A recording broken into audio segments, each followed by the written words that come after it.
every year our church as a whole diocese gathers for convention so we can see each other face to face. On Friday and Saturday, that convention happened, that annual gathering of our diocese. So I'd like to just call out the people who were there because we did a good work. So, and I'm hoping I can remember everyone. It was quite a number of us. Steve Pearson, Debbie McFarland, Michelle Waite, Peggy Mayfield, Dick Smith, and Dottie Fuller, right here. In addition, we had a whole team that went over to help put on the banquet. That was Lloyd and Carol Lowry, Sharon Colgan, and Ann Albano. So thank you. Thank you on behalf of this parish for your work.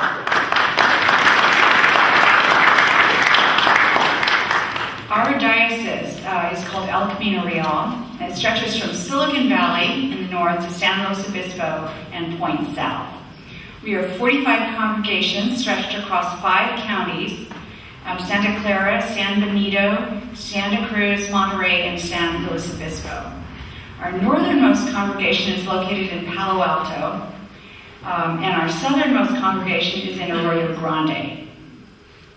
Our congregations, or those 45 congregations, are known as welcoming and inclusive communities. We welcome everyone, regardless of who you are, where you are on your faith journey. We are a welcoming diocese. We worship in English, Spanish, Tagalog, and other languages that reflect the diverse culture of our region. We have more than 100 priests and 30 deacons active in the diocese. One of those deacons resides with us, Cynthia Montague. I'm often asked what a deacon is, and if you really want to know, you should ask Cynthia.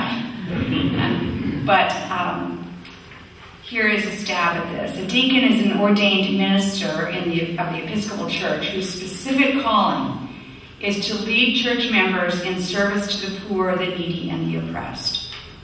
In addition, the deacon has specific ceremonial and liturgical duties. You will see our deacon setting the table, clearing the table. She proclaims the gospel to us and leads us in prayer for the world.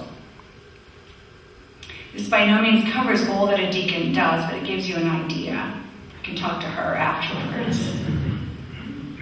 Our deacon, Cynthia, works among the needy in her job as the Salinas Jail chaplain. Well, during this year's convention, during every convention, there are people who are honored for their work. And this year, all the people who work in jail and prison ministries were honored. There were over 50 people in our diocese active in jail and prison ministries. Most all of those people are volunteers, and we have one of them here among us, Lloyd Lowry, who was on the Kairos team that went, you remember praying for Lloyd earlier this year? He went into the prison at Soledad. I think it's state prison, right? California State Prison. People don't usually come out of there. Lloyd did, thankfully.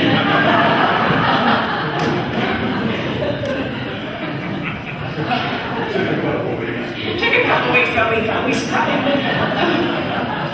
There was a group called Kairos, and it's a spiritual retreat specifically working in prisons, and it took a lot of work to get that team in there. And so Lloyd was part of that earlier this year. Cynthia is employed with our diocese of El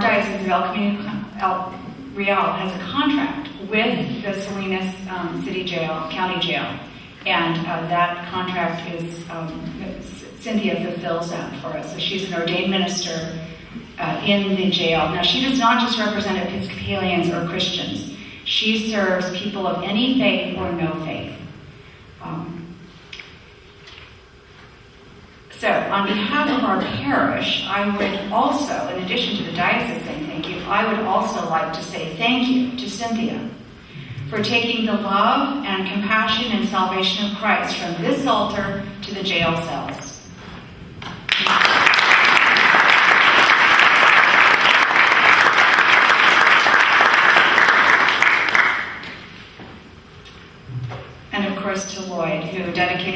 volunteers hours to a retreat that was specifically about sharing Christ's affection with those who live behind bars.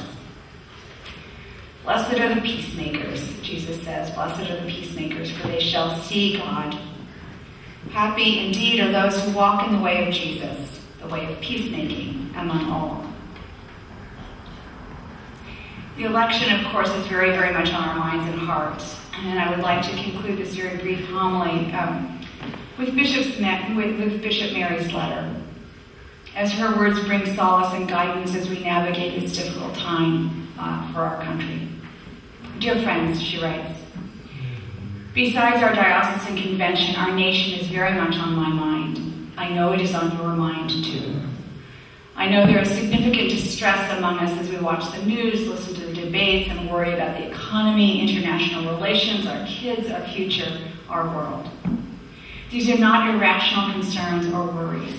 They are legitimate, and they arise out of a sense of violation to our values as a nation, as well as our personal political perspectives.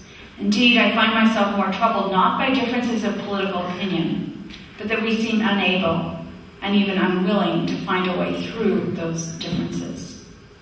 This is not a Democrat or Republican issue. Worldviews are colliding. This is not a battle with a quantified battlefield. It is in the air we breathe. Can you feel it? I mean, it's in the air we breathe. We cannot distance ourselves from it. It is us. So she writes, I do not need to tell you to pray or to vote. I believe you know these things and are living them to the best of your ability. I do believe I need to remind us all that democracy only works if we work it. True democracy only works if we have our common good as a goal.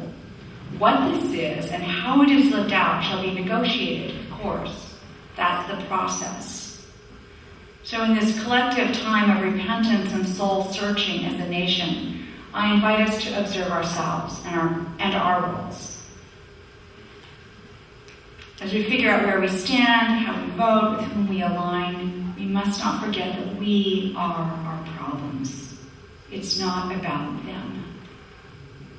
We can also be our own solutions. As a people, is it not also good and right to drop to our knees in humility and say that we are sorry for the ills of this nation? As I pray for our nation and for our election process, I know I will also open my heart for the ways in which I have exercised my democratic obligation and privilege that has been self-serving, disrespectful, harmful, and in violation of others. Ways known and unknown, things done and left undone. As we take our stand, as each one of us must do, may we do so conscious of our deep need of God's grace and healing. Now, as a church, we are able and we are called to share this message.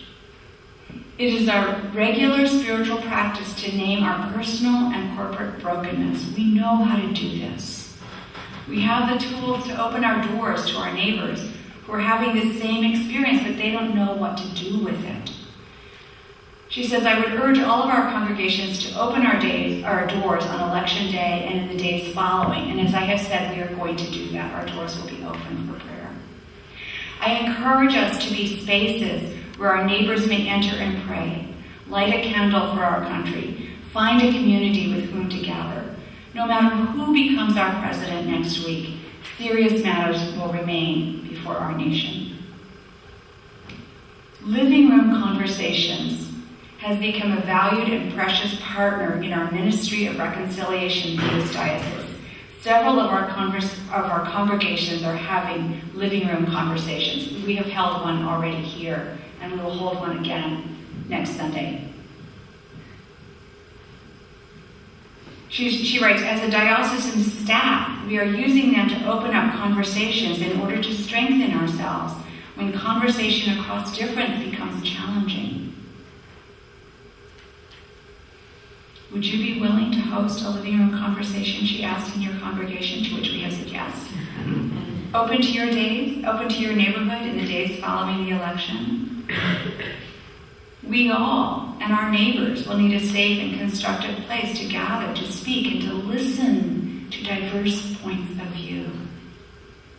This is not only cathartic and healing, it is a step forward as we, the people, regather our nation.